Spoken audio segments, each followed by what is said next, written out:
and welcome to the AEW Dynasty review. We are the Dudley Boys of What Culture. I'm Adam Wilbourn, joined by Michael Hamflett and Michael Sidgwick, here to review everything that happened at Dynasty over the weekend. But before we get into it, if you're a fan of this sort of thing, make sure you subscribe to What Culture Wrestling on Apple Podcasts, Spotify, Amazon Music, and YouTube, where we do daily wrestling podcasts where we not only review AEW Dynamite, but also AEW Collision, Raw, SmackDown, the show formerly known as NXT 2.0. Pay-per-views, premium live events. We have interviews, roundtable discussions, and a roundup of the week complete with a bloody good quiz, of course, on WhatCulture. As I said, though, joined by Hamflett and Sidgwick to review Dynasty live on YouTube. Thank you to everyone joining us. Now, we'll get to your comments in due course, but I feel like I should just hand the floor over to you, Michael Sidgwick. Your overall thoughts on this much-discussed show? Yeah, when we previewed it, I mentioned rather a lot that it was a collision-heavy B-show feeling pay-per-view. I vastly underestimated how much that was going to feel the case when watching what was a main card of, 4.5 hours long? Mm-hmm. That's my first complaint. Yes, I'm 39 years old. Yes, my sleep pattern is disrupted and minimal because I have 2 young children. Yes, I'm a Brit. Yes, I'm watching it at stupid o'clock in the morning. These shows are unreasonably long, especially now that the pay-per-view schedule has increased considerably. Yes, I've watched 4-hour shows that have not flown by, but I've liked every second, loved every second, some of which were promoted by AEW.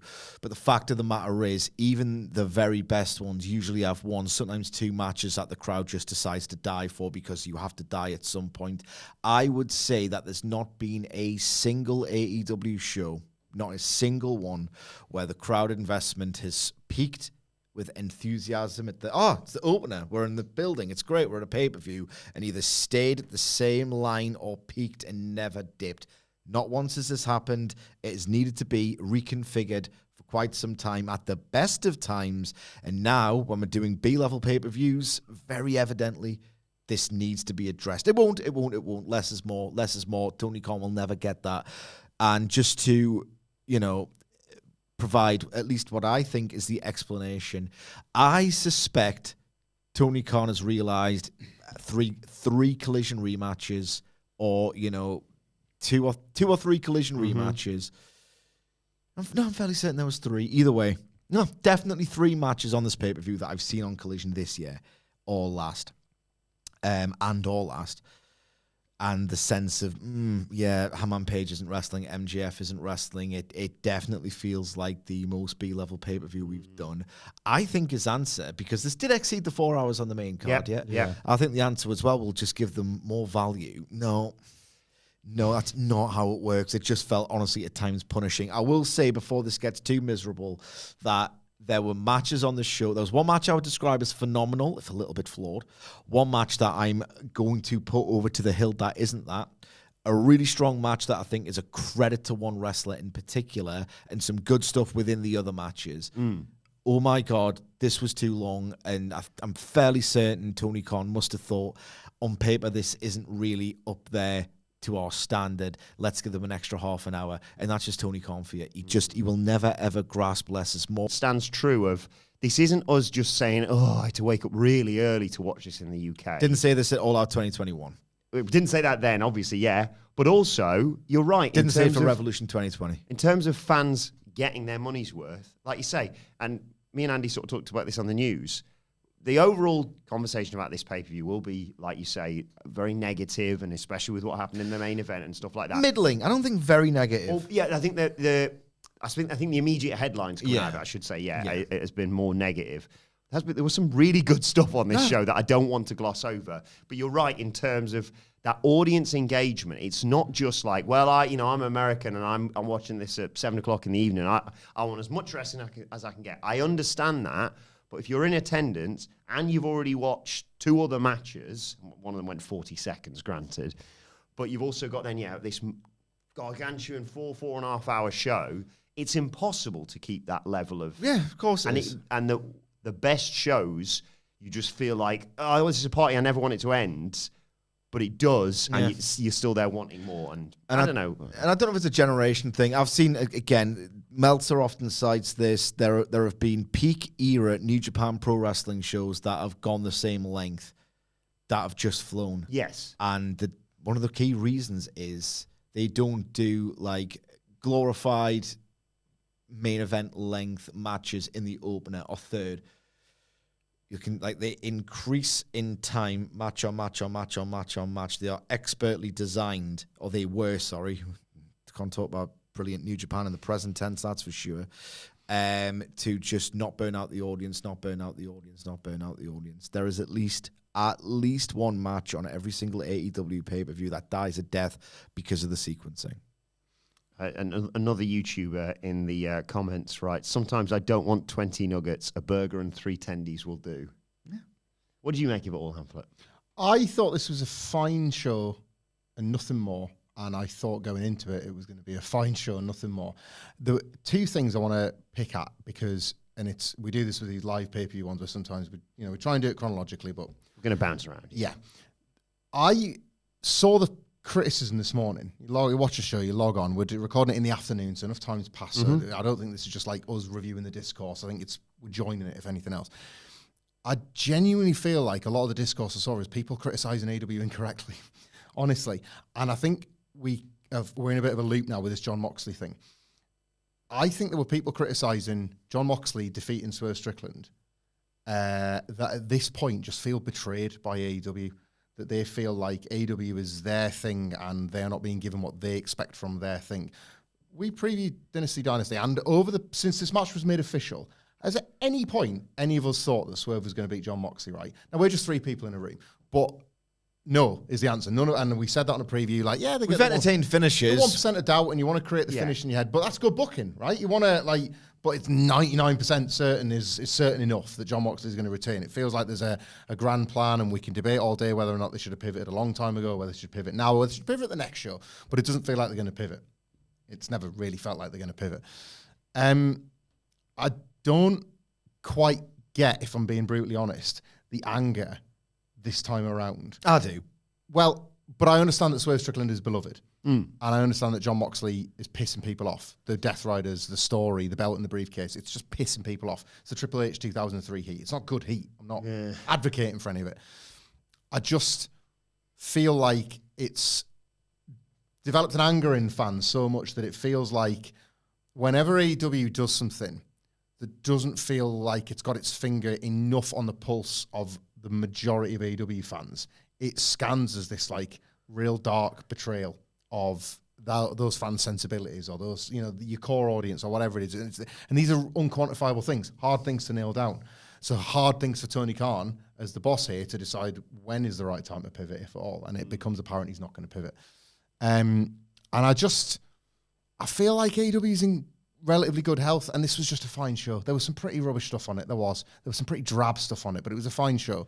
And I don't think Dynamite is going to be off a cliff. And I think next week's Dynamite, the big Nitro Flex, is going to be a lot of fun. And I think that they're going to double or nothing that bitch with some stuff. But that's not the big show it is this year. WWE's nicked Vegas this year, so double or nothing isn't double or nothing this year. Forbidden Door and All In are the big cards, and they're going to deliver. And I don't think this should. I've been begging AEW to just hold the wheel in a lot of key creative areas. And if I'm honest, I think that about Jon Moxley as well, because at this point, you've almost invested so much, sunk costs, as you kept calling it. You've almost invested so much that by pivoting, you are wasting the investment, and you have to see it through, and you have to get Ospreay through that tournament if Darby Allin's not coming down that mountain, one or the other, and belt that person, whoever that person is. And to have changed your mind here would have been a waste of the investment rather than the eventual reward of it. So when I'm saying hold the wheel, I kind of mean it for better and worse. And unfortunately right now, the worse is Jon Moxley holding that belt. I have a ton of criticisms about the match, by the way. Jon Moxley is entering this Turcarino category that I didn't think he was capable of as a pro wrestler. That disappoints me way more than the booking. But the manner in which people have gone in 2 foot on the booking here is kind of shocked me a bit. I'll say that much. I don't even hate the surprise. I don't even hate the twist. We talked way back when that maybe the Young Bucks sicked the Death Riders on AEW when their own plan to take it over failed. I don't even think this is a betrayal of the story they were trying to tell way back when. Yeah, that came as a bit of a surprise to me. Bang average pay-per-view that looks bang average on paper. I will reserve my thoughts on all things Jon Moxley and the booking until the end of the show and the main event. Retention. Good work. Do you think it's all right for him to blow his load everywhere? I might have to leave her. That's why, innit? He's just blowing his beans. It's fine. I'll make him calm. Beans with this guy. It's all beans. Beans. Let's start at the beginning of the show, which, of course, emanated from the Liquor Center in Philadelphia. That's the name of the building. I will say the fans did an admirable job. Yeah. They were up for this, and they imagine if it was like there's been AEW pay-per-view crowds. Was it Forbidden Door last year? That was a bit quiet until the main event. Thank God for this crowd. The show could have been like, I don't want to say even worse, but even worse if it weren't for them. The Philadelphia ass lickers. God bless them all. And I must also give a shout out to JP. Might have seen something. Can't control that at all. And you might be nursing a sore head from the stag do, but I hope you had an excellent time, and I hope you continue to listen to us. And I hope Tompa wasn't too much of a nightmare, because he all too often is. We started the show, though, with the Owen Hart Cup men's quarterfinal match. Will Ospreay. He's toxic. He's toxic. He knows it. Will Ospreay versus Kevin Knight. Sid, what do you make of this? You had high expectations. I mean, we weren't exactly surprised by the result of, I suppose, either of the or any of the Owen Hart matches on this show. But nevertheless, high expectations for Kevin Knight and Will Ospreay. Yeah, they weren't quite met. My analysis of the match and my gut feeling of the match are one and the same, and it's very much they got there in the end. They had a scorching, like electrifying closing stretch. The last 3 minutes were way more dramatic than they had any right to be, considering like where Kevin Knight has been positioned, where he'll probably end up in the short to medium term, and where Ospreay is seemingly going all the way to that world title. It felt to me very early on, which was quite sloppy and rough, and they felt like they were on two different wavelengths, that Kevin Knight, and Jesus Christ, I can't really blame him, older than you think, but younger in the game than a lot of wrestlers who get these spots. And it's a very high-pressure situation. And to underscore that as well, it's not just Kevin Knight. I don't want to single him out. And I thought at times he was excellent. That raw, talent that he's got could be sculpted into something really special as the years go by, But look at the difference between... Did he catch the women's tag from Collision? No. It was a real good bit of business. The Holly Cameron... Really good bit of business. Contrast that with Mercedes Julia Hart, and it just underscores pay-per-view as a different animal. It really, truly is. It's like the step from main event to pay-per-view. A lot of people think naively, oh, they're really talented, they can do that. These spots are really different, high pressure. And it felt to me like Kevin Knight was rushing big time. And I know we take the piss out of Triple H. Why wouldn't you? And I know we take the piss out of The Undertaker. Why wouldn't you? But there is an art, as much as it gets parodied and as much as they take it to the nth degree and it's really tedious extreme, there is an art genuinely to slow it down, Keir. Make them calm. Slow it down now. You're doing too much. There is an art to that dreary business respecting, and I think Kevin Knight at times was really rushing in there to the point where Will Ospreay was almost holding him in place to be like, I kind of need to give you a power bomb. Just relax. Like, I need to take you up before you can go down. So I think that sense of giddiness and, maybe a little bit of stage fright on behalf of Kevin Knight in the biggest match he's ever had, maybe affected his performance in the first half of the match. When it clicked, this was really, really something. It just wasn't really, really something throughout. I will say that backslide counter from the phenomenal forearm was unbelievable, and Ospreay's 2.999 was tremendous. Yeah. Like, I bought that as the finish, and I thought there's going to be 4 or 5 moments in this match where you think Kevin Knight's won. Instead, there was a meager 2. I mean, that's an unbelievable achievement considering just how predictable this was. I'm still glad that it happened. I would still like to see someone in the mix get that spot on a future AEW pay-per-view. I hope Tony Khan isn't like bitten by it or anything. The short version, noble failure / very, very, very good match, to be succinct about it. Yeah, totally agree. I think the tag match on Wednesday raised my this is one of the few cases on this card where my expectations weren't met because they were very high. I think the tag match showed us the possibilities within this match that maybe they just, possibly because of those issues earlier on, were simply unable to really achieve. I think the agenting was artful and the execution less so. And as a result, it kind of picked away at the agenting. They were definitely, they had it in their hands to tell this story of an Ospreay who is at the top of his game. And there's already somebody coming for me. I've barely just got to the top of my game. Yeah. But because of those little tiny issues early on. It didn't feel like the first Fletcher Ospreay on TV. Well, you can't tell that story after that because he's kind of got to look your equal from the very beginning. And then he's got to look like Fletcher, much less Ospreay, you know? Yeah. You get to express that as the match goes on. But you've sort of inadvertently pulled the rug out from under that in the first few minutes, and then you're working back to it. And when it's Ospreay that you can see being the one trying to lead that, you're never going to buy into, is this guy ready to take your place? Yeah. He's not. But a thoroughly enjoyable exhibition of, I think, something that one of these days is way better. The potential for this match actually still exists, even though we've seen it. Yeah. So they haven't had to give too much away here. There's an Ospreay Kevin Knight match with higher stakes on a platform similar or greater than this that I think will far surpass this one day. Yeah. One more thing on this, I will say, at times, Kevin Knight's impetuousness, it almost lent it a sense of urgency that was more feature, not a bug, and felt real and authentic.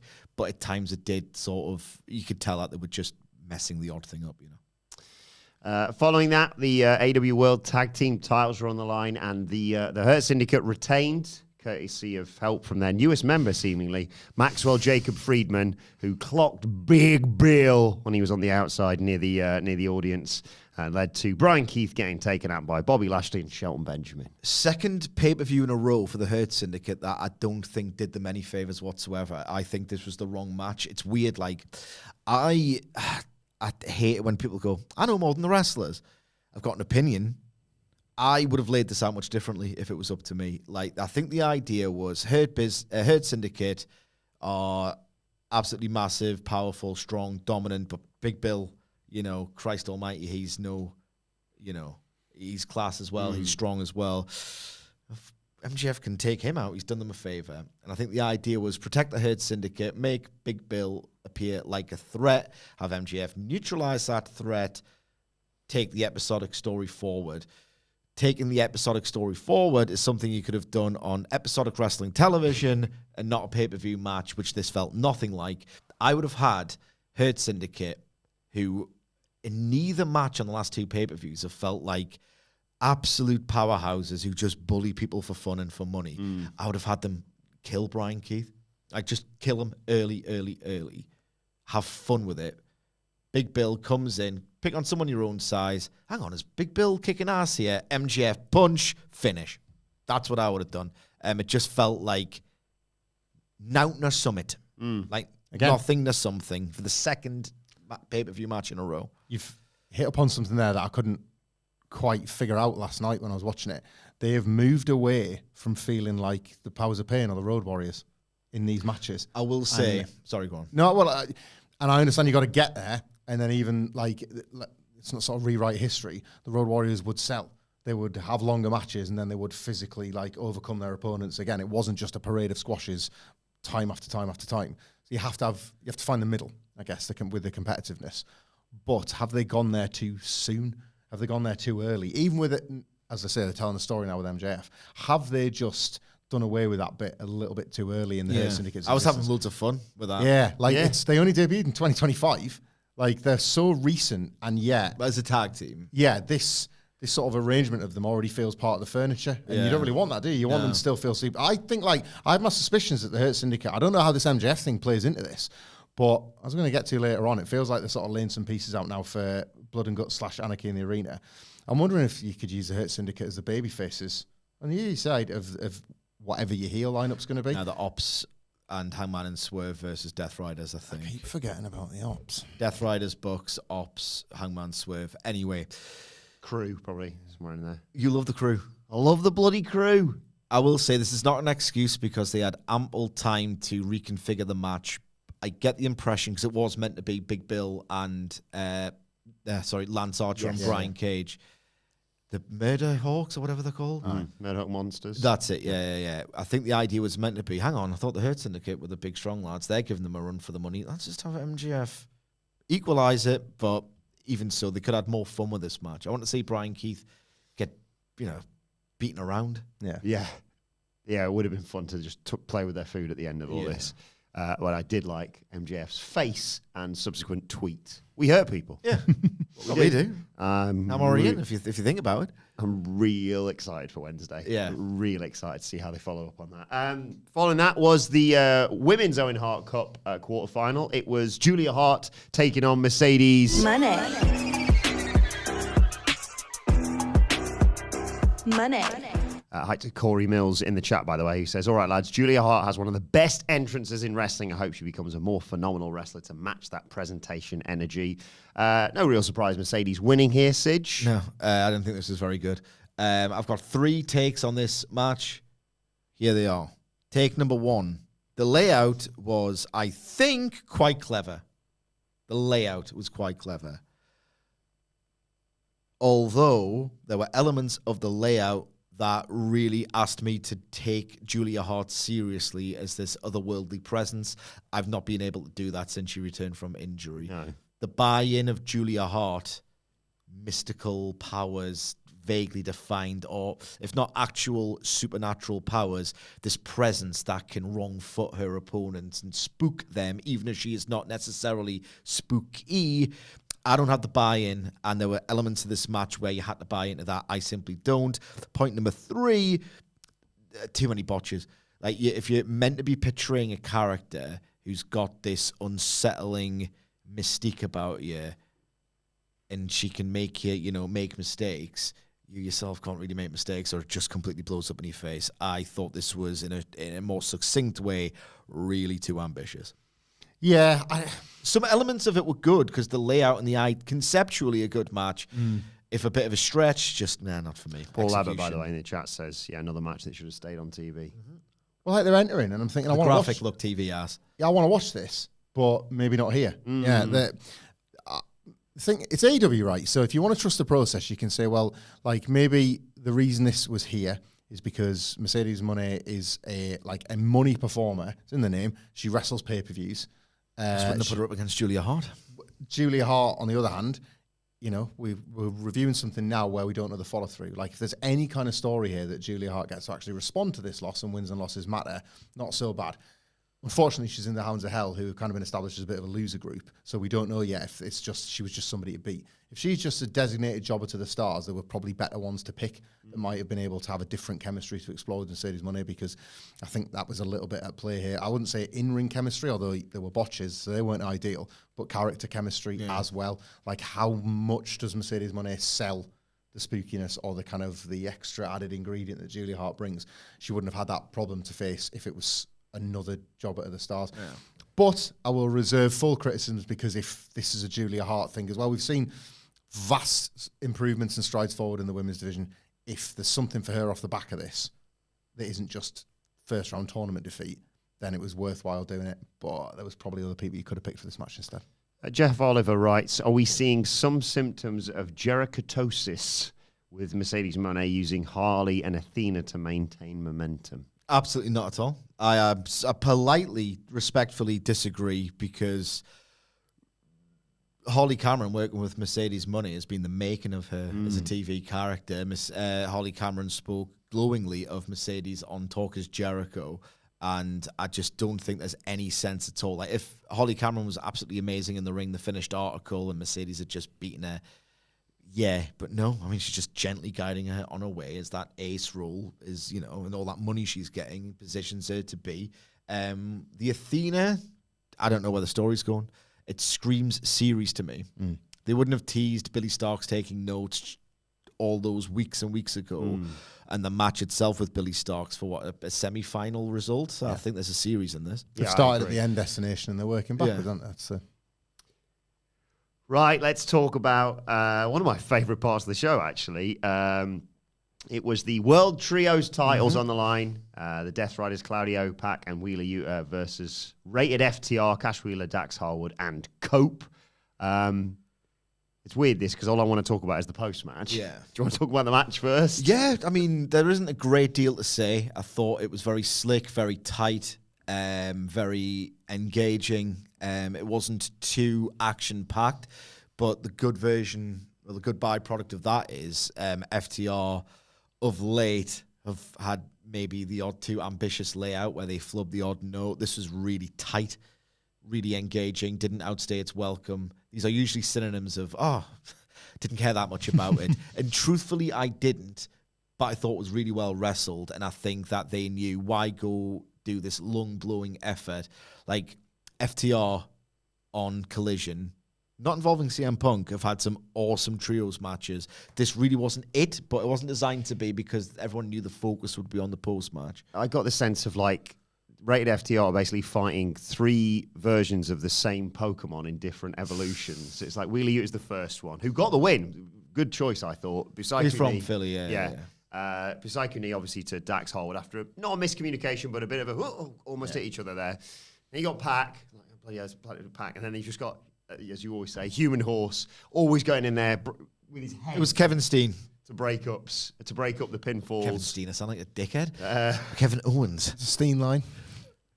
And yeah, Claudio's the one that they just can't get rid of, basically. To echo Sidge's point, I think sometimes when you're hanging around for an angle or the development of this story that like has been really well received, it's one of my favourite things, the match is inevitably going to suffer because it becomes its own little fireworks factory to get to, doesn't it? Yeah. Just a backdrop in it. Yeah. But it was like 12 hours ago, but all I can remember, aside from the post-match, is Claudio doing this. Stop the pin. And then the finish. Sorry, I'm going to step on his dick very quickly because there's one thing I want to point out in the match itself is that I really liked Cash and Copeland doing some double teams. Yeah. And not Dax and Copeland, who never really seemed to double team. There was some nice construction. Dax nicked Tag as well at one point, didn't he? Yeah. Like they were asking you to look for where, because I'd said in the preview I thought they might win. And them losing the titles is what results in what we got next here. But this was just as effective. Like, looking for the little clues in the match ahead of the thing you're looking forward to seeing the most, more than the match. I think it's fine when the match doesn't outstay its welcome, and thank God this didn't. You're doing all that, and then you got like 30 minutes. You sort of wasting everybody's time, but this didn't. So no complaints. So yeah, post-match, Death Riders celebrate, get out of there, and they slowly get to their feet. Cope helps Dax up, and yay. Dax like, I'm not doing this anymore. Pile driver to Cope. Straight away. Lays him out. Cash's like, what the hell are you doing? What are you doing? What have you done that to him for? And he gets like some chairs. Let's cave his head in together. I'm not doing that, you bloody idiot. You're out. And I'm out too, and pushes him in the shower machine, you dickhead. Lays him out, smashes his head in again. And then it's like, excuse me, sir, would you like some patter with your squash? Yeah, yes, please. They come out, they got the gurney, they bring it. I've got a neck brace because he's got neck problems. I'll wear that. Lays down the thing and gets taxed. I was popping my tits off to this. Bit of Wilbourn. I loved it. It was a great turn. Yeah. FTR. In fact, you know what? FTR. Oh, no, not that one. Hey, you all right? I've got one very pedantic thing to say and one glowing praise. Not to suggest it's uneven, like I loved 90% of this. I will focus on the 10% first. It felt a bit sudden from Cash Wheeler's perspective. Yeah. And the panto of, don't do that, because I want to do it first. Maybe a bit sudden, but the subsequent promo, it just felt like he's gone to the effort of tagging with him in the match and trying to, go for the match in the first place. A bit sudden, but I suppose that's wrestling panto, wrestling theatre, and maybe I'm watching the wrong sport and have been for about 34 years. Who's to say? Who is to say? I will also say, though, my overriding feeling was art class. FTR, I don't know if you know this about them, but they really like tag team wrestling from the 80s. And they really like 1980s pro wrestling. And there are times when you get the impression of, hang on, you do like really modern, convoluted stuff. Have you just skimmed the network a little bit? Have you just skimmed the Best of Four Horsemen DVD? Or how much do you get it? Because there is an element that they are way, way more like the Young Bucks than a lot of their fans or themselves would like to believe, in terms of the layout, in terms of content versus body language and false finishes and the like. They got it so much last night that I popped my tits off because they got it in a really entertaining way. Heels are meant to love being dickheads. They are meant to absolutely love being dickheads. And I just got the sense watching that angle last night when they were nicking the neck brace, and then afterwards he's going to need it more than me, that they have been waiting to turn, and they've probably been pitching to turn for months and months and months and months and months. It's been the direction for a long time. A long time. You couldn't even say 18 months. I think people have went, Dax is a bit weird on Twitter. Can we turn them heel, please? I mean, I'm certain people might have said that anecdotally, you know? It just felt like who wants it? They are, the glee with which they turned is informed my investment. I know this is going to be great because they just embraced it and loved it. And it's a total heel thing to do. Love being a dick, and they loved being dicks in this segment. It was devilish, wasn't it? Yeah. They're just a glint in their eye the whole time. So much fun to watch. It has been coming between maybe the two of them as well for a long time. We've been, sorry, I know I'm stepping on your dick, but even as far as the outrunners, there was that sense in their body language of... We thought that was when it was going to happen, didn't we? Yeah. The detail from Wednesday of Cash saying, like, whatever happens on like Sunday, I mean, you're gonna have to have a conversation. Now, just the conversation being, "Hey, we got him!" Like just being a couple of twats. Like when we thought it was gonna be, well, serious talk if we don't win the belts. They can have some real fun with that now. Like immediately back in that spot. It feels like a light switch, but Sidge's point, like if it's actually been built up a long time, what might seem like a total shock to Cope is something that they've quietly, like, to the point about the Cash making... We'll give him one more chance. If we win the Trios title, we'll get gold. If we don't, we'll blame him. Cash makes like Dax has made the call. Cash makes the decision in the moment where he's like, yeah, actually, I'm on the same page. It's less of a pantomime thing, more of a, all right, now I'll make the call. Yeah. Like, the reveal of it was lovely as well. The shatter machine from picking him back up to his feet was so nice. One more thing on this, right, is between FTR being banter last night, Christian Cage being basically consistently patter the whole time. If Cope can just not be Cope for a bit. Trying to lure him back in, aren't they? Yeah. Rated FTR's direction in 2025 inexplicably could yield some of the funniest comedy patter of the year. Yeah. Who'd have thunk it, huh? Not me. And they can do, it depends how long they're going to write Cope off for. But in the interim, they could do Hurt Syndicate versus heel FTR as well. And tell how much I like this, Sidge. And I alluded to this earlier on the Raw preview because I fantasy booked something. Oh! It's not big, not preposterous. It's very believable. And I want to give credit to Andy Murray for helping me workshop this on the news because people are like, right, I get it. And I want to see FTR versus Edge and Cope and Christian. But kind of a lot of water went under that bridge between Cope and Christian. How do you fix that? 2 words. Turtleneck brace. Thoughts? Oh, sorry. No. Before we get any thoughts, on the topic of fixing things, there's a brick wall above Sidgwick's head. Oh! Oh! Nice. The old bad news Barrett. So thoughts? It's a turtleneck with a neck brace built in. Love it. That would be what they wear as a team. Yeah. Yeah, massively. What about the FTR? In hospital. There you go. FTR hold a mock funeral for Cope and do the on kazoos. Oh my god! Bit of fun, bit of levity. We've needed it from Cope for. Remember that Moxley? For 5 years. Remember that Cope? Yeah. Shout out by the way. Just luring him back to the patter zone. Yeah. That reminds me, by the way. Shout out to Monkey Boy PK in the chat who says, "I've taken the day off working in the coffin factory today so I could watch Dynasty live. I'll leave it to you guys to bury the main event." You stage hand in Collision or something. Good stuff. Shockzilla says we need more kazoos in wrestling. There you go, yeah. Sure do. Give him a Dax and Cash. Yeah, I love this. Very excited to see. Prison saying about 5-second poses. It's about 5-minute matches. Bring out a couple of losers and stuff like that. I mean, Dax will never say that as long as he lives. At a 20 on in the end in front of it, it's more like it. The second hour of Collision, we can fill out with a whole match. Then we got the women's world title match. It was Megan Bayne challenging Timeless Toni Storm. And just, I want to remember who said this earlier. Someone asked if we'd seen the poem from Toni Storm. Yes. Yes, we have. Oh, you know, the press scrum. I'll regale the listeners and the viewers if you're joining us on YouTube. I might butcher it, but Toni Storm at the press conference went, "There once was a man from Nantucket with a cock so big he could suck it. He said with a grin, wiping jizz from his chin, if my ear was a cunt, I would fuck it. But I think she said pussy instead of cunt. Okay. It was Steve Nicholas who asked us about that.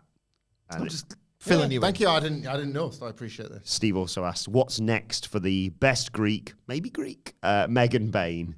Because obviously Toni Storm, despite hitting her with everything, initially got a 1 count, eventually emerged victorious. Like I've said all along, maybe she is going to be the next Nyla Rose. V1 defense. Oh, she's big. That means she's a threat to whomever's won the title. You know, I mean, I'm not, 7. So the Monster of the Week formula doesn't work for me when it's the same monster over and over again. Particularly, that's one of Tony Khan's weird booking foibles. I will say, it's not a slight against Nyla Rose, more the archetype that she plays. Love Nyla Rose, really do. Megan Bayne, though, I get the sense could be like a TNT champion. Yes. She could do something a la the Jade Cargill run, like dominant champion. Short matches that, increasing length the more she gets challenged. You could do that, certainly. Yeah. I love this. I thought this match was really strong. You give your thoughts first. My thoughts. This is how you book a monster in defeat. Obviously, it never felt like, like sometimes the example I used in the preview because I just couldn't summon a better one, and I was kicking myself afterwards. Was like the Great Khali and the Undertaker was like so on the nose that it kind of undermined itself. Yes, he's just beating the Undertaker with a foot on his chest, but like, what the hell are we watching? This guy is such a ridiculous caricature of a monster that it almost like feels too dominant as if to be fake. This was not that. This was absolutely not that. This was Toni Storm, the complete professional wrestler, doing everything she could to win, as she should do and as she would do against any opponent. And Megan Bayne not being like a cartoonish, unstoppable force, simply being really big and strong. Like the kind of challenge that Toni Storm hasn't faced in a while. And it totally, like a different change of pace emotionally. This made me realize how much I'm glad, like, Hollywood ending, incredible. One of the things we'll be talking about at the end of the year when we're wrapping up the best of 2025. For a longer time than that as well. But I'm glad to be out of, like, that story and how fraught with emotion it all was and how everything was so tethered to the bond that was lost. And it's strange. Epic. Yeah. Yeah. Like, it's that sort of, that, like, cold water to the face when a wrestler gets out of a long-term story, even when that story's awesome, which is what Storm and Mariah May was. Like, the cold water's refreshing by its very nature.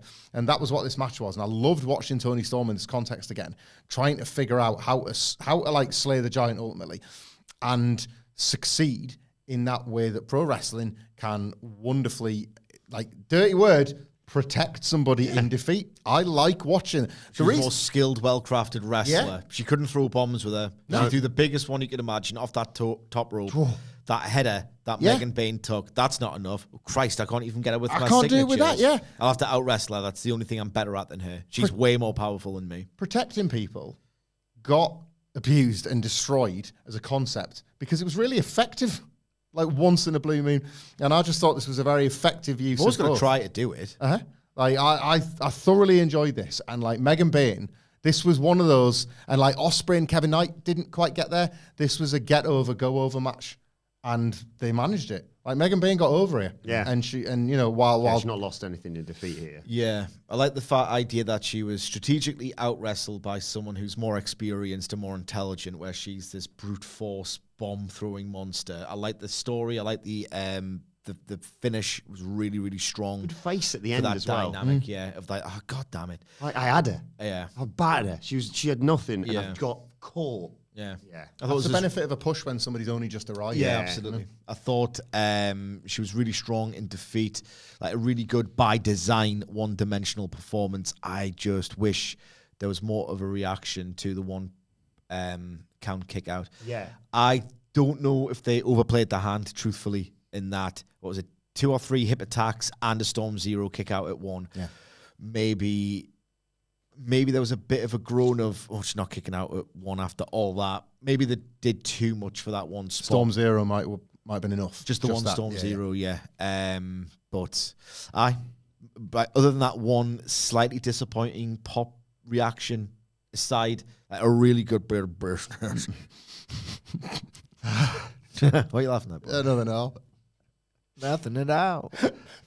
We got another Men's Owen Hart Cup quarterfinal next. And I was going to say, hands up for this one, but no, I'm not going to say that because I think we all went into this going, it probably doesn't merit going on the pay-per-view on paper because like you said, it's a Collision rerun.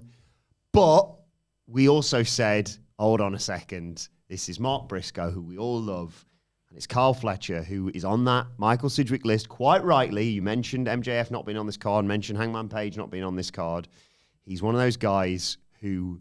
He's earned it. You can't really say first name on the team sheet because that's not how pay-per-views work, but he is one of those people you go, right, how are we putting Carl on this show? Matches. And he merits it every single time. He has to have the singles matches now. He's in that tier. He's in that tier. Do not mess it up. Do not mess it up.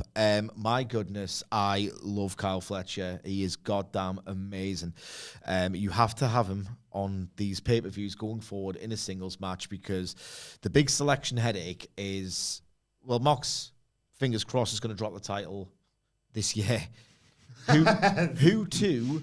And, the fandom's at war with one another over who gets it. People are declaring AEW finished because Swerve Strickland didn't. Darby Allin, Will Ospreay, Hangman Page, Swerve Strickland, maybe even Kenny Omega before he was in that sort of upper mid-card. Like a real selection headache, too many options, which must mean Tony Khan's doing something of a good job, incidentally, Yeah. There are too many good options. Ospreay, Hangman, Swerve, Kenny. Who's it going to be? I don't know. I mean, it's Ospreay now at this point, and I think really it should be.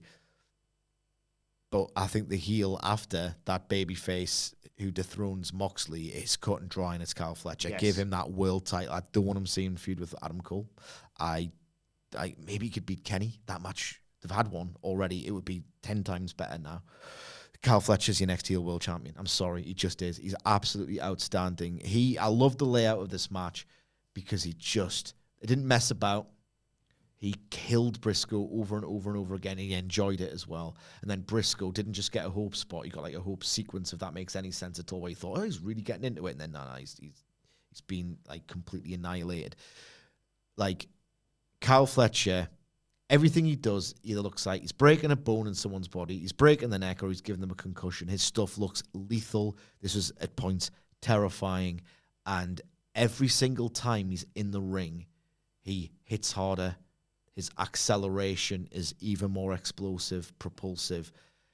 The way he just accelerates into those kicks and just the way he smashes the sounds he makes, those soundscapes Kyle Fletcher creates in that ring are bordering on horrifying. Like those sickening thuds. The guy's amazing. It's one of those where he's been this time last year, right? Literally this time last year, minus 2 days, was 2 days after Dynasty. He had a match with Swerve Strickland at Daly's Place Dynamite, 40 minutes in, and the complaints, and they were correct, were Strickland's got to open the show or close it. He can't just be, like, he looked like a TNT champion wearing the world title, like Strickland's title reign. Subsequent to that, brilliant. Kyle Fletcher's progression, brilliant. That was Kyle Fletcher a year ago, where he had this match, and it was a bit super indie landfill against Swerve. Never troubling match of the year lists. What would that match look like now? Jesus. The rate at which Kyle Fletcher is improving is frightening. How hard he hits, how fast he is, how strong he is, how ripped he is. It's like he's going... the trajectory he's going on, the 10th match from now he has, I think he's going to kill someone. That's how hard it looks. I love him. He's an animal. And he's like, he's going to kill someone in the 10th match that he has from now at this rate. The guy is deadly in that ring. He's awesome. Hamflett's boring about this. He didn't like it very much. You could possibly give a toss about this match, really. But, like, come on, let's be real amazing. about it. Fletcher, though. It's amazing. Fletcher match. Who cares? Me. But, right. We've established that. Fletcher, one of the wrestlers in the match that I don't care about. Who cares about CM Punk? Don't ask silly questions, Sid. I don't think he cares anymore, to be honest, pal. Millions of people, evidently. No. I don't want to talk about CM Punk. I want to talk about Kyle Fletcher. Sorry, Sid. I like Fletcher, and I think he deserves a more discussion without bringing up bigger stars. The thing with Fletcher is, he is what should happen in wrestling and he's doing it like 3 times as fast. Like, he levels up, gets a push, levels up more, continues to get a bigger push, and on and on and on that sequence goes. And when I say level up, I mean in every single regard. So the matches get better. The body of work along with the physical body get better. Physique. That encourages wrestlers to want to work with him and probably pitch to work with him. That encourages the people that are booking the show to want to book him more and him be this guy that can solve a bunch of creative problems. Because, you need a top line heel that isn't yet even established a top line guy. You can plug in Kyle Fletcher. You need somebody that Kyle Fletcher can beat, like, that it's going to get him more over. You can, like, make that match for the pay-per-view, which is what they've done with Mark Briscoe here, right? And, like, then you've got, like, an Ospreay you can have the emotional feud with, where they can kind of build each other up at the same time while revealing where the levels are for when you want to go back to it when Fletcher's reached that level, which on trend he's going to do, and he's going to do it fairly quickly as well. It's a dream for everybody involved. It's exactly what you should get. Like, we've just done best match ever on Steve Austin versus Bret the Hitman Hart from WrestleMania 13. Like, recommend people go and check it out. Love doing it, but you kind of can't compare anyone in terms of how quickly they rose when given the opportunity to Stone Cold Steve Austin in mid to late 1996, because by 1998, the entire industry is his. That's probably never going to happen again. No. But in the version of pro wrestling that we are here in 2025, Kyle Fletcher's doing it. Sidgwick's year-on-year example is a perfect sort of exhibition of where What we're does he at look now. like next year? This is it, right? But he's doing it twice as fast. So, like, it's 6 months. And then, like, what's he look like in 1 year, 2 years, 3? The whole industry is his, potentially, because that's how fast he's doing it. It is so cool to be on, like, his bandwagon, ultimately. And that sort of stuff's, like, you can't really halt that momentum in wrestling, can you? Because You better not. like a booker can't. You simply cannot book around that kind of momentum. The wrestler himself is not going to allow himself to. Like, God willing, there's no injuries. Physically, he is simply not going to allow himself but to be anything other than the AEW World Champion. So to your point about him being the next heel, he would argue that as loudly as any podcaster or pundit or anything. That's what AEW needs. Yeah. Like, he's so good for this company and for this roster. And yeah, the match might have meant nothing to me here, but I cannot fault his performances ever. Like, even in matches that bore me a little bit, it's because of the booking. It's because of the booking of Mark Briscoe, and to a lesser extent the booking of this tournament, why I'm just like, can we get on with Fletcher moving on? Because I love watching him advance. Yeah. The guy is absolutely an unbelievable specimen. Hardest worker in the business right now. If you look at what he's done to his body, he wants it. My goodness, this guy's going to kill someone in 10 matches time. Like, he's not, but that it looks like it, and that's the best part. And I will say as well, one more thing on Kyle Fletcher, in case I don't bring it up on the Dynamite preview or whatever. He's already really strong at it. Like, he needs to be the total package. He needs more promo time. Yeah. He needs more promo time. Then we got a title versus mask match for the for the Ring of Honor World Championship and Bandido's mask. It was Jericho facing Bandido here, and they both won. Chris Jericho won. The fucking road dog finish. Yeah. You know, he was talking ages ago, about wins and losses not mattering. Well, Kevin Owens is a winner in it. Well, this is the road dog finish, this. Yes. God damn it. He hit Bandido with a baseball bat, pinned him. Everyone went, "You're unmasking Bandido." There was a bit of me that's like, "I've heard he's an absolute piece, so let's get on with it." A bit of you and a lot of the building, and that was another problem. Yeah, there was a real sense of, this is a massive consequence. Yeah, they didn't like that. It got your retconned. rug pulling the bid for the title win, and then Aubrey was there chatting with Bandido's family, who went, "He used a baseball bat. He's hidden it behind the ring steps. She pulls it out. Referee starts the match." Jericho grabs I think it was Bandido's sister he grabbed. And in the end, Bandido finishes him off, obviously, and wins the Ring of Honor World Championship. I'll never forgive Chris Jericho, man. I sat here in this exact chair on Friday, and I said that. So embarrassing, man. I said Chris Jericho might just be starting to explore the experimental idea of tentatively, gingerly treading on the notion of having the potential to one day being capable of making the comeback in the court of public opinion. More qualifiers than a night is King of the Ring, that's it. As I said, maybe he might. I said, maybe he might. Yeah. And then he does this. What a joke. Now, what's annoying is, like, if you isolate certain parts of this match, which I'll tell you now, and this is not a lie, because I was tentatively starting to, with Jericho. I saw this match graphic flash up and Excalibur tell me it was next. And I was like, oh, you're joking. I was in my head going, right, okay, Fletcher Briscoe, total over-delivery. They took a great TV series and, in my opinion, took it to a higher level on pay-per-view. Kenny and in the three-way and then the main event. I forgot about Cole Garcia as well. I'm sure there's one more match left. Beyond that, what is it? Oh, God, it's Bandido, Jericho. And, oh, God, there's Cole and Garcia after this. And I watched it and thought, elements of Jericho did that Hurricane Rana spot. Telegraphed within an inch of its life. It might have been. But fair play, it looked awesome. The stalling superplex looked really good. That was ridiculous. Yeah, it's amazing. It's always amazing. That, isn't it? There's certain elements of this match. While Patchy got a pop out of me, this goddamn finish was ridiculous. Chris Jericho had to get a pin in there. For some reason. Don't know what that reason might be. And they've done it before with a second official. You can't go VAR in wrestling. One of the reasons why it feels like an antiquated art form and the pursuit of heat and all these corny finishes. Well, I'm Stadium Stampede. I'll allow VAR there. Yeah, of course. Like, you can't do VAR in wrestling, really. There is the dusty finish, but that didn't last as long as a good finish as a lot of people think. The crowd kind of wanted to see Bandido unmasked, and they were annoyed that they'd got nothing of consequence. They were audibly annoyed, and the finish felt flat.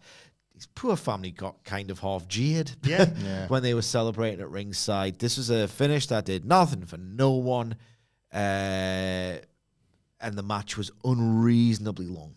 On a night that was unreasonably long. Just when I thought, you're really on the precipice of starting to make whatever. Chris Jericho can go fuck himself. They still made a tit of me on Friday. They're still going to run this back. Title versus hair at the Ring of Honor paper. Supercard of Honor. This version, me and Hamflett. Well, Hamflett had a great idea of title hair versus mask for Supercard. Chris Jericho. Like, that could be the one thing that, like, you could have. You've got one more immortal career moment left that even your biggest haters, even if they wouldn't admit it publicly, would pop daft for in their living rooms and in the arena if he ever went through with it, and that's put his hair on the line, okay? And something else as well. Like, he needs that one really big, illustrious late career moment to really cement the idea of, oh, no, he was something once upon a time. He ruined it, but you can't deny that. Even in his downswing era, he still created that magic. The version of Chris Jericho I saw in that match, I would be shocked if he goes through with our fantasy booking idea. Imagine if he lost his hair for the big payoff to this Bandido feud, won the belt and taken his hair. That feud is over, and Jericho's bald for a bit, and they have a little bit of fun with that, and then his hair grows back, all neat and short, in a contract year. And he's tidying up that look ski. Yeah. Out of that one last run. Break the wall down. Oh, look at me. 2010 Chris Jericho. We did a video earlier this year of, like, shocks that could happen. And I said, look, I reckon Levesque might have that vindictive bone in his body to get, of all people, Chris Jericho back to prominence. You know, what a flex over AEW that would be. I mean, the dude's signing friggin' Rusev, Mali Black. He's going to sign Jericho just for the sport. Yeah. Never mind for any kind of nefarious political reasons. Triple H wouldn't typically find himself in this situation, but if he signs Chris Jericho, he can't lose because he either pushes him and people say, Toni fumbled, or he buries him. And Triple H loves burying Chris Jericho. It's his favourite thing. It's a win-win for the old game ski. Win.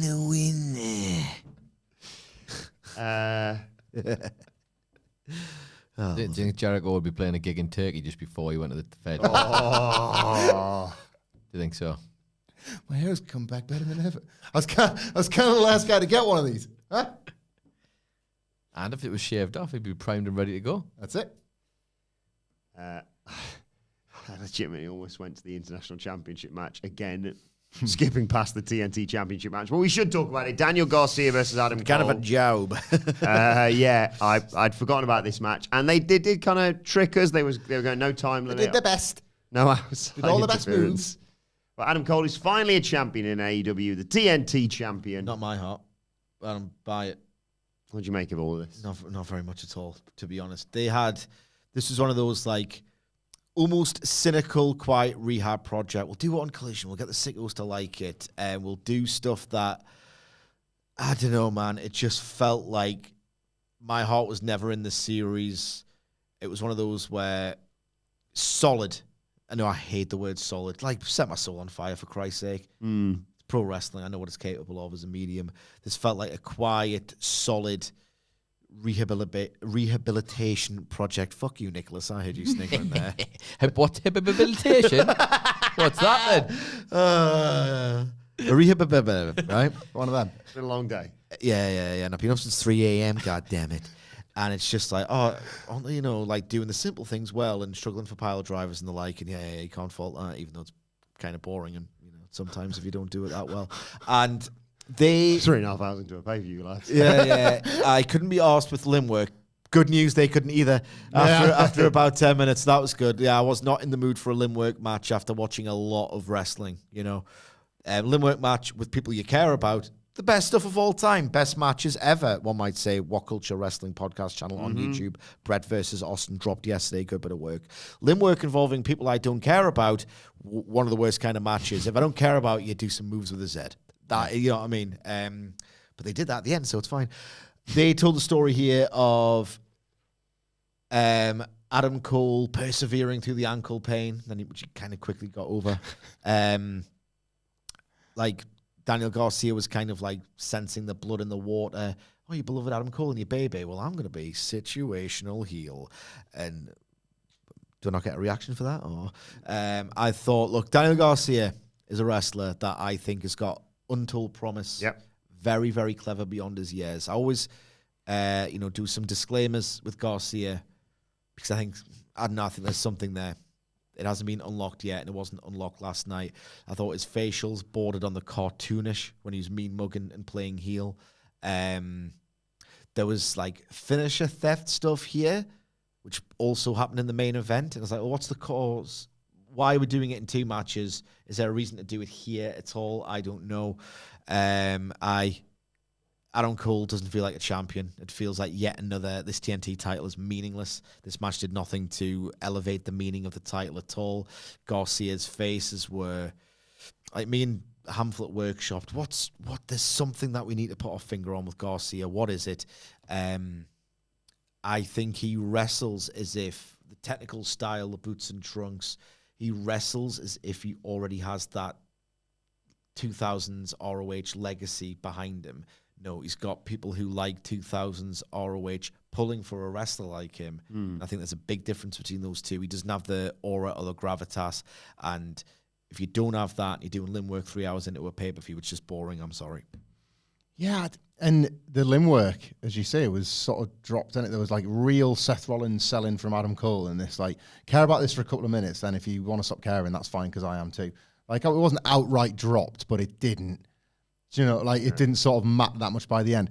I don't know, like with Adam Cole here, I was sort of like searching my soul a little bit because I used to love matches like this from Adam Cole. I can't sit here and criticize Adam Cole spamming / attempting to spam the Panama Sunrise and going for all the big hard-hitting moves at the end when we were all in the building for Cole Gargano, and I knew I was watching, like I was having like a seminal experience watching it, and it wasn't the only time that happened in his like NXT run, for example.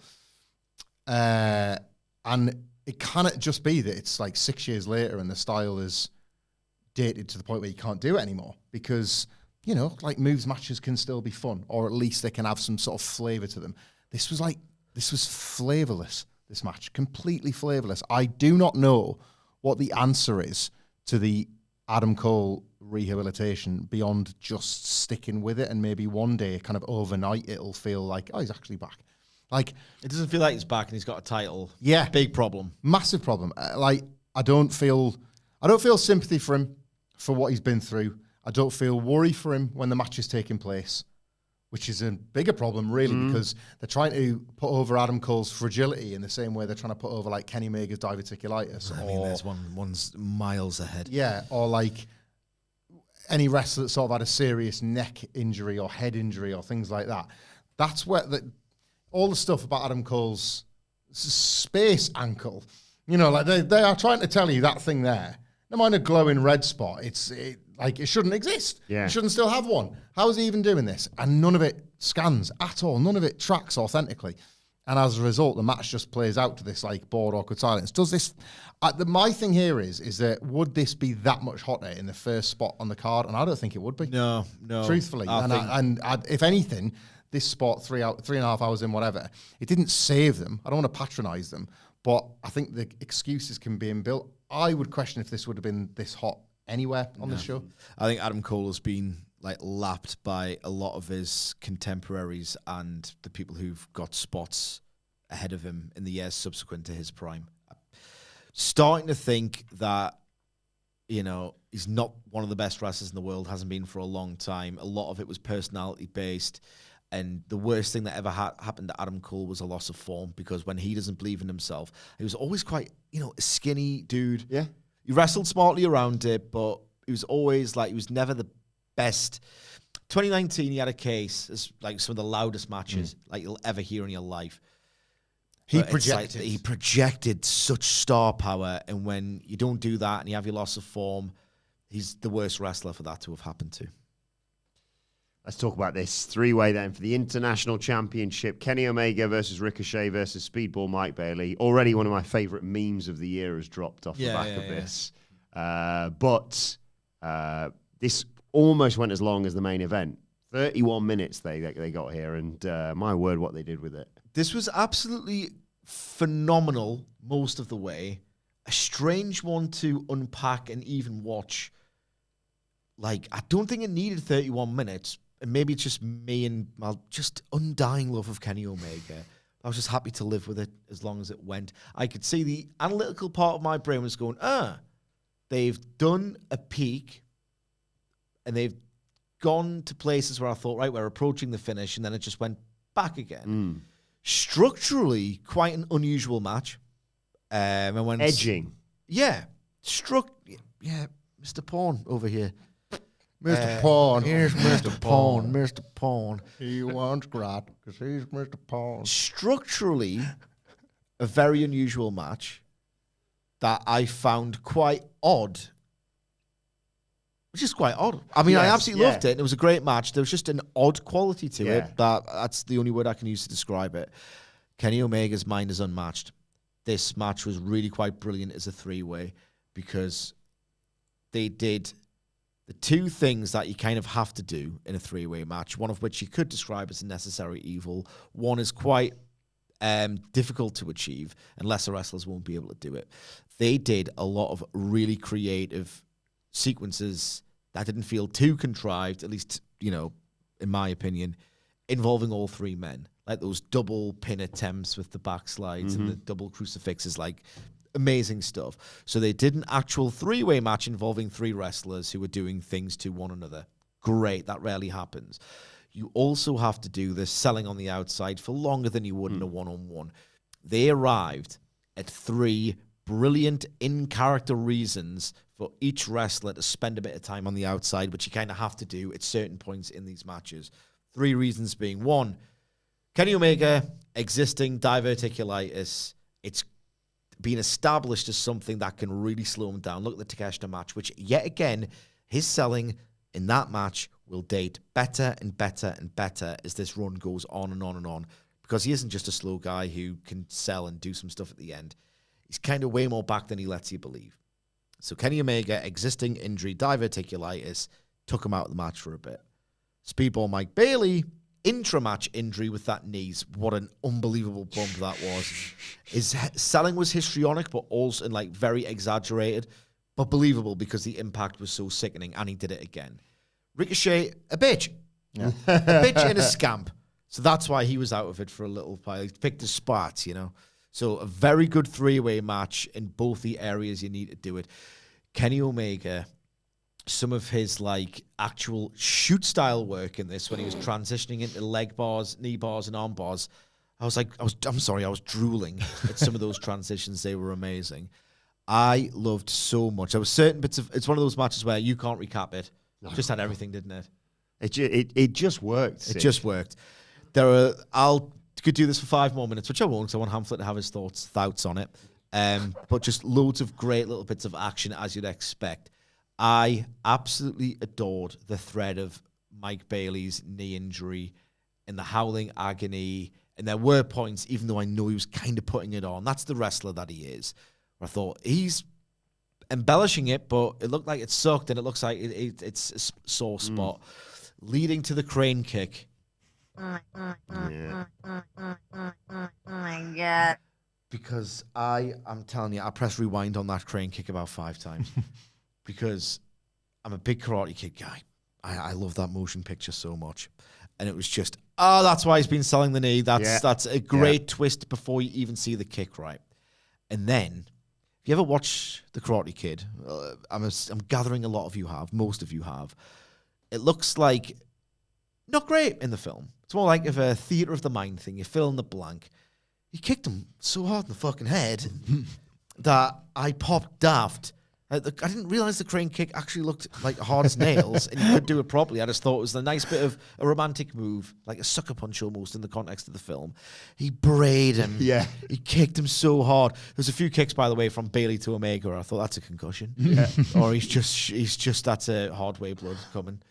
He kicks him so hard. He doesn't. He just works it that way. But go with me. I'm in my moment now. I'm suspending my disbelief. And the commentary team, for once, didn't really piss me off. Their explosion of how awesome did that kick look was just like a joyful thing of like the best concept and the best execution of the concept and the best reaction to the concept on the entire pay-per-view for me. I adored it. An odd match that I loved. Same.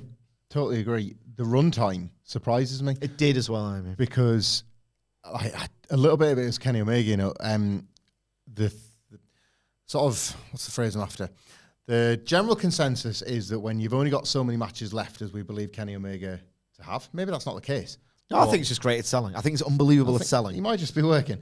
But like, let's pretend that there is actually now we're close to the end and the beginning. That much is true. We're close to the end and the beginning. But so the general belief is that, well, you cannot be wasting Kenny Omega matches on frivolity like this. Well, I think the frivolity when Kenny Omega's in it is 99% better than a lot of the serious stuff with other wrestlers. So I'll take Kenny Omega frivolity, thanks very much. I'll take singles, I'll take 3-ways. I might even take the right tag match in the right context. I don't want a 6-man at Wembley, ever. But otherwise, title matches, things that at least have stakes and have importance, I'll take any of it. Because whilst I wouldn't be as critical as I've seen some people are of this pay-per-view as a whole, this match made me think the entire rest of the pay-per-view has been in black and white, and then this was all of a sudden just a burst of colour, and neon colour at that, because it was just... Bailey's gear. Well, yeah, Bailey's gear alone. But it was just so relentlessly fun to watch. I blow hot and cold on spot fests, and I'm not reducing this into saying it was merely a spot fest, but there was a lot of spot. Oh, they had fun with it. A lot of spotty elements. It was well to it, crafted. Yeah. This was heavy duty lightweight. That's what this was. Like, this kicked your ass while never like losing the sense of fun that it kind of had from the off. They weren't really chasing like a tonal shift here. They were happy for you to kind of have fun with this throughout. And I think maybe that's why about bald people. Yeah, like the head slapping and stuff. I think that's where the runtime shocks people, because if you see 30, you're thinking, they must have got to the serious bit then. I'm not sure they ever did. No. They never abandoned how fun and lightweight this was while kicking the shit out of each other. And that's really hard to do. Just odd, but great. Really, really hard to do. Yeah, like it's such a tightrope walk. And I'd like to think that this is not one of them things that, and wouldn't you believe it, those 3 guys did it. I think we saw this coming. I think that segment on Dynamite a couple of weeks ago made you realise what they're capable of. There probably aren't many that could walk the tightrope that these 3 walked here, but Ricochet, in the form him and this character in, Kenny Omega and Speedball Mike Bailey, they delivered the exact match you would have wanted. You probably didn't believe they were capable of keeping it as odd as they did. I thought this was joy. I would go as far to say, because there will be people that could do this in WWE, but with WWE agent, this probably not. No. This was only an AEW match. Yeah, of course and it was. Good for them and good for it as well. I think the Snapdragon on both Bailey and Ricochet might be the very best one person does a move to 2 wrestlers move ever. Ever. It was Natalia's double sharpshooter. Yeah. No, the Dragon Centipede. So you want to be involved, but you're really eating shit if you're in the middle. Watch the way that Mike Bailey just takes a standing power driver bump. He's 90 degrees, man. He was unbelievable in this match as well. He was absolutely phenomenal in this match. thank you to Carl in the chat for just reminding me, because it was like you say, it's been a long day. I was like, I did see Kenny slapping Rick Knox's head, didn't I? Yes. Yeah. We did see that in amongst all the others. Ricochet just decided to chin Rick Knox halfway through a couple of times. That is such an odd, great match there. Jeff Rainmaker says, hello, legends. You could have had Samantha Irvin being Ricochet's personal ring announcer instead of Justin McToothy Dick. The woman who announced Cody's title win right there, and you didn't do it. Such a miss. But yeah, I really, really enjoyed this. Yeah. I want to go and enjoy it at a normal time, maybe this evening. I'm going to watch this again. Yeah. I always watch the Kenny matches twice. The Ospreay and the Kenny matches usually twice for me. He's good, isn't he, Kenny? He's the best. He's the best. But that brings us to our main event of the evening. It was Jon Moxley versus Swerve Strickland for the AEW World Championship. And there was a moment in there where I suddenly thought, oh my God, they're going to do it. They're going to put the title on Swerve. We had the wonderful moment with Hangman Page, as you two both talked about, and in the recent weeks we've heaped praise on. Then the lights went out and the Young Bucks showed up. Mm-hmm. Why didn't Bandido's family point out that the Young Bucks had interfered to one of the referees and they could have just restarted the match? Or? Well, you know. You can't really do VAR in wrestling. They did finish a theft trope for why? It's like, well, here's the thing. I'm like Hamflett a bit. I don't want to see the same stuff over and over again on the same wrestling show. It's just excessive and it just feels like gloopy nothing, doesn't it? Or you haven't had the right conversations backstage. Exactly, Surely exactly. this should have been. This is the one because little vengeance for Willow. I'll give you the Death Rider, dickhead. This makes total sense in the context of this match. Made very little, or even if it did, I can't remember the collision matches that much between Adam Cole and Garcia. You just do it once. Yes. There's these two don't have great chemistry. Jon Moxley has set my soul on fire in AEW various times. Some of his best work in AEW is up there with the very best in AEW. He has not great chemistry with a quite staggering amount of wrestlers. Some say Kenny, I don't, but I get it. He does not have chemistry with Swerve, whereas Swerve has chemistry with a lot of wrestlers. Yes. So take that what you will. There's a spot here where Swerve does this, Swerve, where he motions to do something by the turnbuckle, but adjusts his attack pattern, does a forward roll into a Mox cutter, and it's like, what are you trying to do here? Like, I don't know. Sometimes Swerve, and I don't know if it's a Swerve versus Mox thing or a Swerve thing. He's mostly, He's dropped a lot of it now, hasn't he? He's dropped a lot of it now that he's bulked up and he's got his main event physique and his main event presence. But there were a few echoes, belches of that Swerve where it's like you're kind of just moving to get to a spot and you're not really considering what you were meant to do before it gets counted. We call this like the unorthodox style. Yeah, I think he's dropped a lot of his bad in-ring habits as he's become a bona fide star and one of the best in the world. There were moments here in this match, but really I think a lot of it is on Moxley and his lack of form and the lack of identity surrounding his in-ring character, what he's getting at with his grand vision for this character outside of the ring in the episodic beats. And it just felt like, I'll do this for a bit, I'll do that for a bit, I'll do this for a bit. This match had no cohesion, identity, very little heat. I wasn't engaged by it. The big spot with the Swerve stomp off the ladder, thought they telegraphed that. It was a really unwieldy spot to do, a bit clunky. They telegraphed it. Tony Schiavone, I mean, I love Tony Schiavone, I do, but if he switched on, wrong move aside to what's happening, and he just says what's happening next, you've taken too long. On the subject of taking too long, I thought Swerve, I don't want to say botched the near fall, but when he looked emotional, echoing last year to do the Swerve stomp from the top rope in, I knew that's not the finish. He's taking too long here. There's a way to do it. Good call back. I thought he took a little too long to do it. I feel like I'm attacking Swerve here. It's Moxley's fault, really. Yeah. He's finished. He wants to do too much. I think he is desperately wanting this to work. I don't blame him for that. Like, he wanted the ball. Well, you've just passed it to, what's he called? Nunez, Liverpool. Darwin Nunez. Yeah, he wants the ball, but he's Darwin Nunez. Shut up, man. I've been up for fucking 24 hours. I just sludgy. You could feel they were going long. Yeah. So much of the match didn't connect to the next phase of the match, and I'm resenting it for not mattering as I'm watching it. Here's my Hamflett can give his thoughts on the booking because he might have to bail, and then I'll give my thoughts on the booking.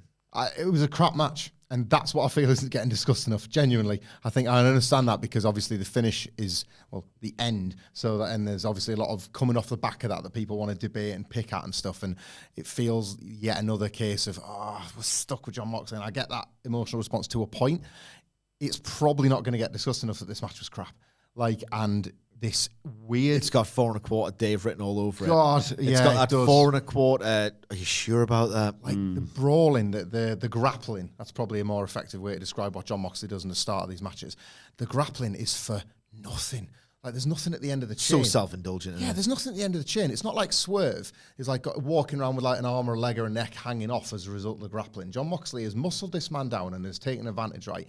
And it's not been for the for the payoff later on down the line. And this is a frequent problem in these Jon Moxley matches. Furthermore, he does this with such unflappable dominance for 10 minutes. Why did he bother getting a gang together and decide to take AEW hostage? Because he's fucking brilliant at wrestling. If the character is so class at all of this, what's been the point of any of it? Yeah. None of it connects. None of it connects intra-match, but none of it connects to the bigger picture.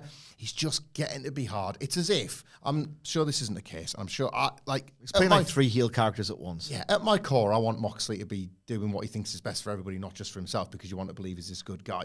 But it's almost in that right, I'll have the first 10 minutes, you take the second 10 minutes. I'm sure it's never as simplistic as that. But that's what it feels like I'm watching. And then if that's the conversation, it's well, why?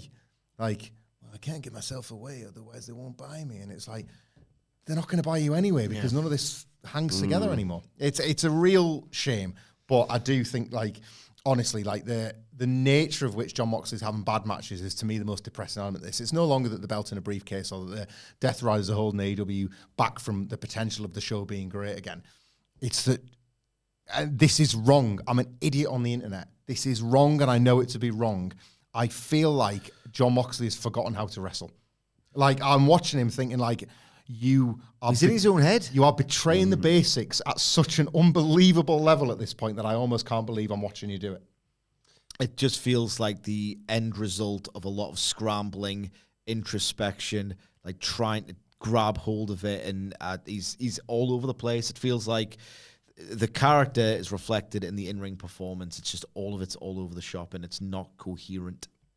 Yeah, so we get the build up to the finish, ref bump, involvement of Death Riders, Hangman Page, of course. The Ops come out.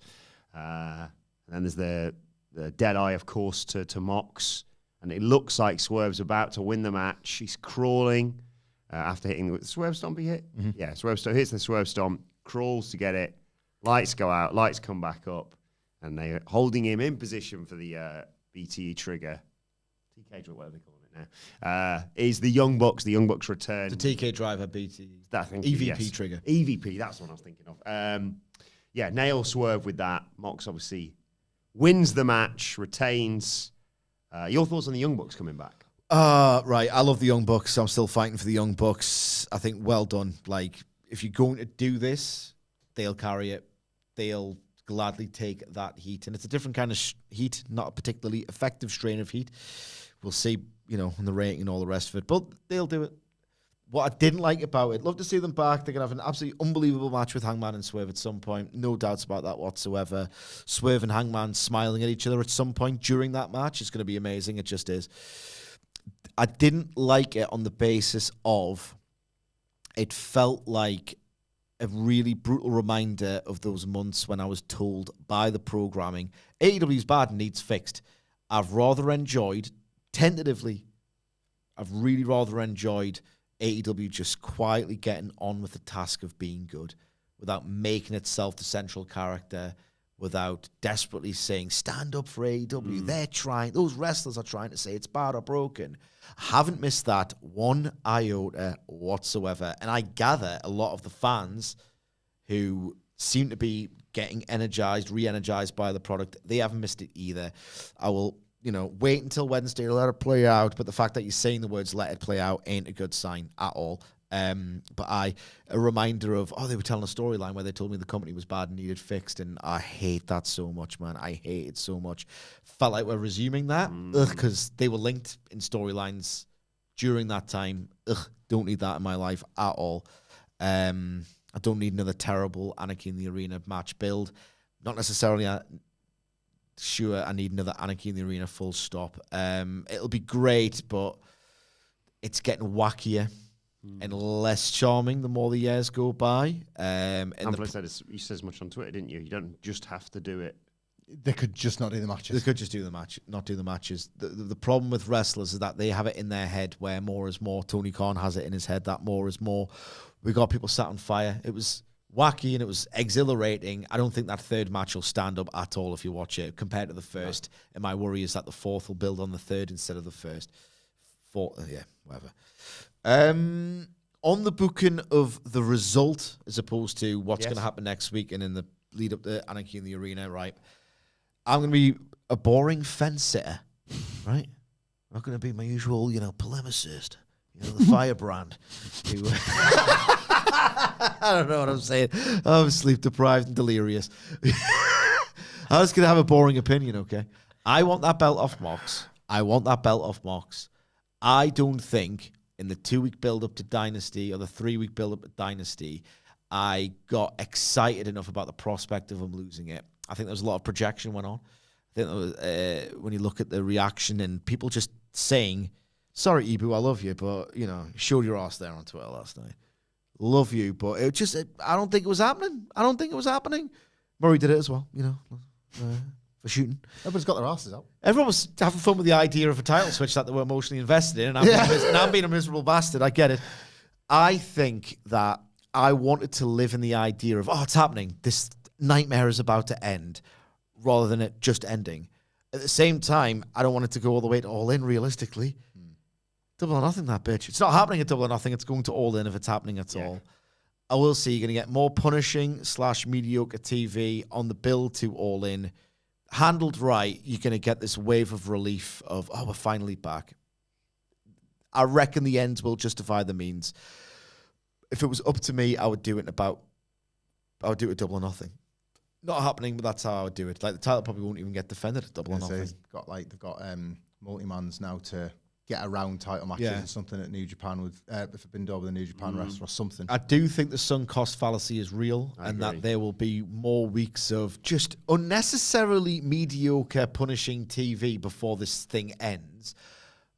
In the exact same breath, I want more than 2 weeks to live in the idea of, it's finally going to end. I'm looking forward to it ending. I think there's a sweet spot to be hit. They're not going to hit either. They're not going to abandon it, get on with being great, nor are they going to just do it when it needs to be done. They're going to stretch it out. There is a happy medium, in my opinion. They're not going to find it. I had one more thing to say as well. Yeah, I think it was pretty naive of people to think that Jon Moxley, with his influence, was going to go, 2-week build, everyone's bored of me. Yeah, I'll drop the title. I don't know the ins and outs of the inner workings. If that was pitched to him, I reckon he's told them to fuck off and said, a 2-week build after we've invested this much time. I don't think it was ever on the cards. No, I don't think it was ever on the cards. And I understand the furore. I understand the backlash. I know you said he didn't. I do. I wouldn't have done the switch here. I wanted that build-up. I know I've said that 5 times. I will wrap up imminently. We've got some questions to get to as well, of course. I understand it. People hate this, and it's gone on too long, and it's never really worked after the plastic bag angle in September. Jeez. Right? So I get it. I really do get it, actually. I really do get it. But then there's some secret data that people will actually watch Mox on TV, so I don't know. There was loads of overlap here as well. Like, we've talked about, the erosion of the zones, potentially. Hangman and Swerve being folded in, the story being folded into this match is a reason to run Moxley and Swerve on a couple of weeks' notice. This wasn't the coat match where they're just having the match and it's because it's who they're feuding with. There was other storylines that collided with this, and it's you can still visualize the whiteboard. People hate the Young Bucks, bro. Yeah, that's true. People hate the Young Bucks, man. Yeah. It's wild. Yeah, just felt to me like if you imagining the whiteboard and it's week by week by week, you think, well, here's a chapter point rather than a conclusion. That's how, to me, this looked and then how it played out. I sensed it coming from a mile away that you weren't going to get the title change. I vastly underestimate how much people hate the Young Bucks. I don't get it. I think they're amazing. I thought they peaked last year as the best tag team in the world over Fraxium. Not for me. But people just seem to hate the Young Bucks. They're never going to get it back. Ramen Nomad in the chat. Thank you for everyone. I'll get some of your questions now. Ramen Nomad simply writes, "This feels bloodline pilled in the worst way." And Eric Vasquez, great first name. Eric writes, "Hello, I didn't watch Dynasty, but I'm not happy Swerve lost. I get it, I guess. Still not happy. It's okay. Sometimes fair is better." No, never. It's WrestleMania season, so Never this better. time fair is better. The worst Dynamite's better than the best Raw. No. NXT plays both. Mark Lee Willis says, might not be here live, so just in case. Hope you're all well. Mark, lovely to hear from you as always. Do you think the end of the Jericho Bandido match was Jericho politicking? And was it stupid, as now it sets a precedent for refs being able to call things they don't see and cheapens Bandido's win? And are media scrums kayfabe now? Media scrums have kind of always been kayfabe, but they've always had this really weird, it sits uneasily in the space between reality and kayfabe. The reporters sometimes want it to be real. It's just, they're stupid, they're dumb. On Bandido Jericho, we've been here before a few times, and AEW, I wish it wasn't so selective about it, but they kind of are. They did it at All Out 2021, MJF Jericho. I think it might just be a Jericho has this wrestling brain that's different to Tony Khan's, and Tony Khan's too scared to say no to it. There might be another example, but they've definitely done this kind of finish before, your sort of action replay. They'll do it. Punk and MJF in TV one? Yes. They do it at their own convenience. I wish there was a hard and fast rule, but I mean, there isn't, sadly. I don't like it either. You sort of alluded to it cheapening the win somewhat as well in your discussion of it. And the answer to your other question, Mark, is that the answer to a lot of things is Chris Jericho politicking. Just it's easier to assume yes. Matt Rains has been in touch. Hey! Says, happy Monday, lads. I'll choose to focus on the positive since the consensus is so undeservedly negative. Storm and Bayne kicked so much AS. That three-way was near perfection. Looking forward to being at Dynamite on Wednesday. Oh, God, I'm not. No offense, Matt, but you've picked some... what do you get? Deonna Purrazzo versus... Yeah, the Mercedes Martinez. Is that right? Oh, boy. Yeah. I forgot about them. Well, why did Tony want to kill that town? good luck, everybody. And the wonderful Mimi Burris writes, are the Death Riders the worst AEW storyline yet? We talked about this on the news. In terms of high-profile spot and length of time, yeah. Yeah. It's impact, Nightmare isn't Collective, probably worse. Well, we talked about this on the news, and we said Nightmare Collective in and of itself is worse, but it was brief. Yeah. This has been long and bad, and for me, this... If maybe you're even prior to this, but certainly this was the final nail in the coffin of this being far worse than the Devil for me. Yeah, no, the Devil was pretty bad, man. The Devil was bad, but it didn't actually go on that long because Cole's injury and then MJF needed time off. Ooh, the Devil stuff, some of this. The Devil stuff and Cole MJF, the end of it still had some entertaining because, it's MJF and Cole. Death Riders is probably the worst. There's no suspense to the death. Like the Devil had like a little, who is it? A bit of a gabbo. Yeah. This doesn't have a gabbo, does it? This is knee gabbo, City Jones at all. And I will what say, everybody's saying. and I will say, another contender is they looked like such dicks by showing the footage, and the new Elite was such a disappointment in Tony Khan being active and Christopher Daniels. I hated all of that. And I know I've just buried it, but in the moment, Anarchy in the Arena 3 was a blast. And before the finish, it was one of the better Blood and Guts matches they've done. So at least the Elite had the match quality, Mox doesn't have that. Short answer, yes. But we always go long on these podcasts. Agree. Yeah. Almost as unreasonably long as the pay-per-view last night. Oh. Matt Rains pointed out that he also got Jeff Jarrett's debut as well. Oh, there you go. That's Shibata as well on the Bloodied same up night, Darby if I Allin. recall correctly. See when the That's head's just wild, falling. that. See when the head's falling out after that Darby Allin guitar shot. Just like, Jarrett Shibata, what? What's going on? Eric got back in touch. Thank you again, Eric Vasquez. Just wish Swerve hadn't been used there if he wasn't winning. That's kind of the point. They want this, not Swerve, because everyone was like, it's only Cope, who gives a fuck. But with Swerve, it's like people really love Swerve. Yeah. And the idea is if you want the right kind of, or even the worst kind of wrong kind of heat. Now we're getting the heat. You know what I mean? Yeah. The worst kind of wrong kind of, this can't go on. It can. It can and it has. That's the idea. Yeah, he says he's defeated Ospreay but lost here. Presumably Ospreay will defeat Mox. Also, Steve Nikolakopoulos, I forgot to mention this earlier. Thank you, Steve. Mentioned we should all get crew jackets, which I completely agree. Crew jacket is an ops t-shirt. Final question I'm going to conclude with. Thank you to everyone who's joined us today and left us comments and left us donations and what have you. I'll leave it to Steve again, who writes Mount Rushmore of wrestling human horses. Claudio is on the installment. Mike Awesome. That's a great show. Great work, yeah. Just an unbelievable specimen who shouldn't have moved the way he could. I love him so much. It seems so long ago that it's starting to be forgotten about. Can we include peak Keith Lee? Because that was something else. Oh, it was something else. Seeing him at his best, it just blew you away, didn't it? Like, it all connected. And his promo style was a style as well. It was a choice that he made work for him. It was an homage to Keith Lee on Gladiators this weekend, wasn't it? Oh, my God. The Keith Lee, Adam Cole spot. Oh my The God. contender during Powerball just disappears off the screen because the Gladiator gets it. Gladiator hits him so hard. Fletcher? Yeah. The guy's so tall. His physique is incredible. He's going to kill someone in his Conditional 10th match. generational horse. That's what He they're is all a saying about him. conditional generational human horse. And by the way, you're talking about Mike Bailey's knee selling in the triple threat trios thing. Three-way, mate. Thank you. I was desperately scrabbling around for it there. Mr. Pawn. Mr. Pawn and Mr. Pawn. Zaria on Xavier. Oh, Zaria's Look, NXT. Zaria's from I'm NXT. trying- Xavier from Gladiators. Shawn lost Michaels the level back semi-final. selling. Oh. She is my injured God. and screaming through it in the Eliminator. It is. You got to see it, man. It's like Sean queuing up Sweet Chin Music at WrestleMania 14. You're like, you're going to die out there. Yeah, it's oof. Any more horses? We got all honourable horses. honourable conditional horses. We had 4 there. We had our 4 horsemen. 4 horsemen. Claudio. Barry Windham for like 10 minutes in the 80s. Come on.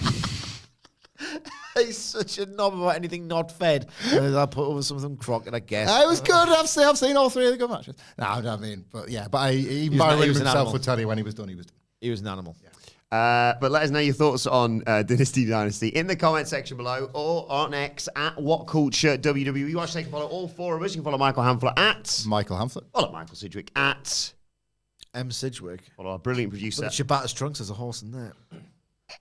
Follow our producer Adam Nicholas at It's Adam Nicholas. and you can follow me. Oh. Yeah. Follow me at Adam Wilbourn. Follow us all at WhatCulture WWE and make sure you subscribe to WhatCulture Wrestling wherever you get your podcasts from for daily wrestling podcasts. We'll be back on Wednesday to preview AEW Dynamite. of course. Danielson as well. For now, Finn Balor in the white trunks. for now, it's been our Dynasty Dynasty review. My thanks to Hamflett Sidgwick. Thank you for joining us, and we will see you soon.